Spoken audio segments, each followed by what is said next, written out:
This is a picture of hunter-gatherers. People started as hunter-gatherers, moving from place to place, searching for food and water. They would hunt animals and gather food, like fruit. To hunt, they would use stone tools, like this flint. One day, people discovered fire, from lightning or a forest fire. Fire was a great use to people, because they could use it to ward off dangerous animals and to move to colder climates and not freeze. Most importantly, with fire, people could control metal. They then started using metal tools to hunt instead of stone. These were better, stronger tools. With metal, people could make metal pots, and with metal pots, people could cook over fires, and the metal would not burn like wood, and it would kill the bacteria. Although the discovery of fire helped them in many ways, hunter-gatherers didn't have it easy. Hunter-gatherers were always walking. They had to walk constantly, or else they would run out of supplies. If they stayed in one place for too long and picked plants the whole time they were there, then the plants would die after a while, and plants don't grow back instantly.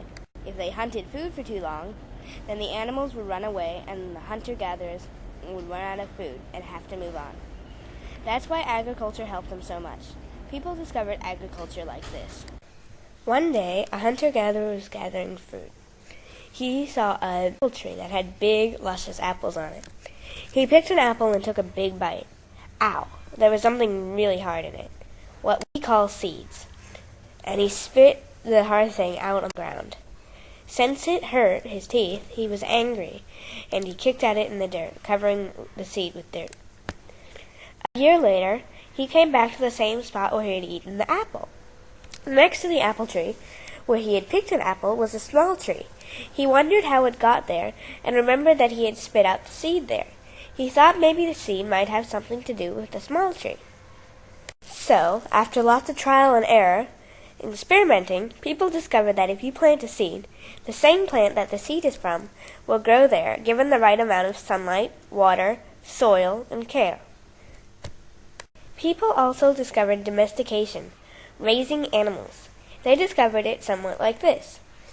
There were two pigs together, a male and a female, both adults. They had been traveling with the hunter-gatherers as a source of food.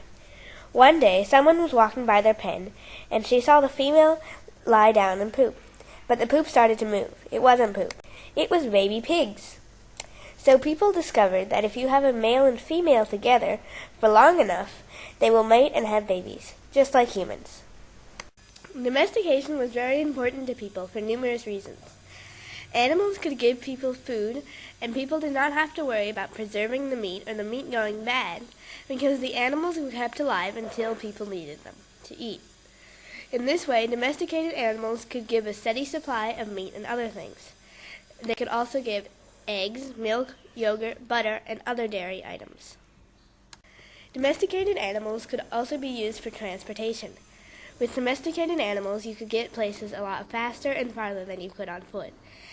Domesticated animals could also carry heavy loads and transport loads to different places. Domesticated animals could be used for protection against other animals and humans if necessary.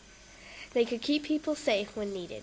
Animals could give people wool and fur for clothing and blankets. So for all these reasons, domesticating animals were very important to humans.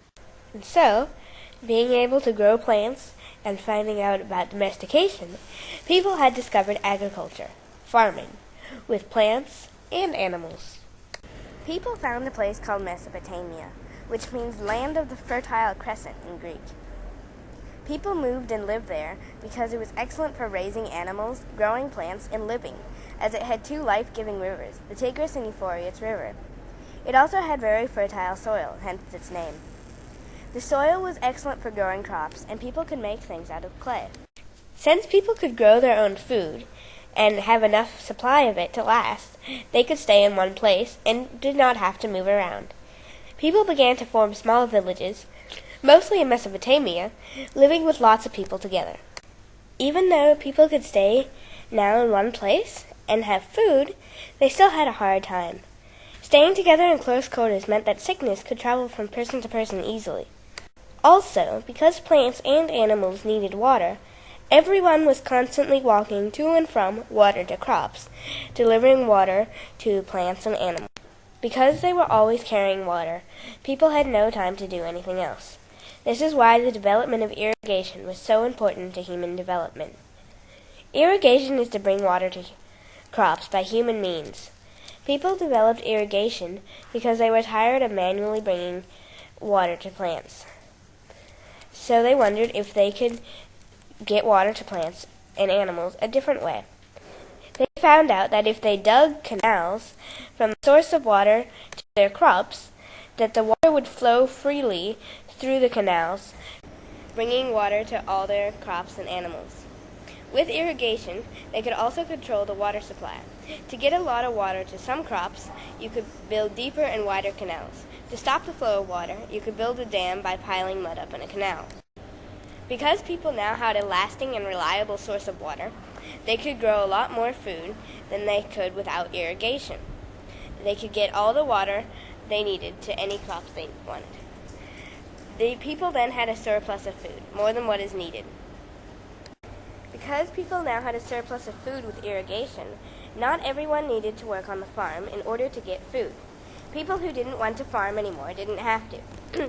Everyone who wasn't working then had a lot of time. Since no one had ever had any work to do before, there was nothing to do and people got really bored. Since people had nothing to do and they had lots of time, they could think about, create, and invent things. So lots of new and useful things were invented. If something invented was useful and a lot of people wanted it, then people would learn to perfect that invention. So people became artisans, a worker who was especially skilled in making things by hand. People in Mesopotamia invented a lot of useful things that we still use today. The wheel was invented in Mesopotamia. The wheel was built originally as a potter's wheel, but then was used as we use it today. The wheel gives us many modes of transport other than on foot. In Mesopotamia, they invented a chariot, a horse-drawn carriage, as their mode of transport. Wheels are very important to us today, and they are something that have developed and helped a lot of other things develop, making our lives easier. Glass was also invented in Mesopotamia. Glass is important for protection and warmth. Glass doors and windows help insulate a house and protect the inside of a house from other things outdoors. Glass is also used for protection in jagged tops of walls or glass pieces. Glass is a durable substance and is also a vital part of our lives. Cloth was made in Mesopotamia. Though you may not realize it, cloth is important for survival. Cloth protects our bodies from weather and diseases and gives us privacy. Writing was invented in Mesopotamia. This is a scribe, a piece of clay that people wrote on in Mesopotamia. Writing is important to people for entertainment, but also safety and education. Writing things in a contract or bill of some sort confirm the truth of a transaction, so people cannot lie or make things up. That was why writing was invented. Without contracts, people could not confirm transactions, and so people could easily steal or cheat, and there would be no proof. So when people wanted a way to write down and have proof, they invented writing. In Mesopotamia, only certain people, called scribes, were allowed and able to write, which kept down the risk of forgery. In Mesopotamia, the king Hum06 invented laws. These were written down so people could not change or violate them. These kept things in order so nothing was out of control. We still use laws today, them being vitally important to our society and safety. Later on, after Mesopotamia, writing became a source of information and education. Most importantly, writing became a way of communicating, other than speaking. Communication is a vital part of our world and always will be. Though Mesopotamia is now in ruins, its inventions and the discovery of agriculture and irrigation have changed the way we live and our lives forever. Thank you for watching.